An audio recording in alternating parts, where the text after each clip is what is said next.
তোমাদের কোন ব্রাঞ্চ? আলামিন mission Maricha. Project name? Uses of কান্স গ্রাস, কাশফুলের ব্যবহার। এখানে আমরা শুধু প্লাস্টিক জাতীয় বর্জ্য পদার্থ বা প্রকৃতির যে সকল দূষণ করে এরকম বর্জ্য পদার্থর বদলে এই কাশফুলের ব্যবহার করে বিভিন্ন সামগ্রী তৈরির প্রচেষ্টা একটি চেষ্টা করেছি। বলো, ব্যাখ্যা করো।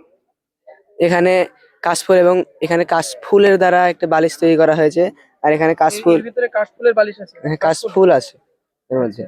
আর আর এটা হলো কাশফুলের ফুলের যে অংশের ডাঁটা, সেই ডাঁটা দিয়ে তৈরি একটি পাখা। আর এটি হলো কাশফুলের পাতার তৈরি একটি ঝুড়ি। এর মধ্যে আমরা যে বিভিন্ন ফল জাতীয় দ্রব্য রাখতে পারি। এর বিশেষত্ব কি? বাঁশ দিয়েও তো করতে পারি, বাঁশগুলো তো বায়োডিগ্রেডেবল, তাই না? এগুলো হ্যাঁ, পচনশীল, বাঁশও পচনশীল। বাঁশ দিয়ে তো তাড়াতাড়ি হবে, সহজলভ্য। এগুলো দু- দুটি বায়োডিগ্রেডেবল, কিন্তু কাশফুলের ব্যবহার খুবই কম এবং আমরা এটিকে শৌখিন জিনিস হিসেবে বিক্রি করে কর্মসংস্থান বৃদ্ধি করতে পারি। কোথায় পাবে এত কাশ? কাশফুল শরৎকালে তো আভাঙা হয় নদীর ধারে। নদীর ধারে এখন তো অনেক কমে গেছে, এখনো পাওয়াই আছে, যায় না। এখনো আছে, যদি এটা সিজনাল তো সেই সিজনেই হবে সেটা, সেই বাকি সিজনের সিজনে কি শৌখিন। হবে? বাকি সিজনে এগুলা যথেষ্ট, যতটা সম্ভব খুবই অল্প হলেও আমরা প্লাস্টিক জাতীয় বর্জ্য পদার্থকে এটার দ্বারা কমাতে পারবো।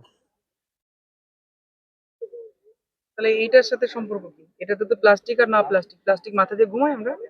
না, এখানে শিমুল তুলোর বদলে কাশফুলের যে ব্যবহার করা যায়, এক কথায় এটি শুধু এই ভালো বলেছো। বিকল্প দ্রব্য হিসাবে ব্যবহার করা হয়েছে। খুব ভালো হয়েছে।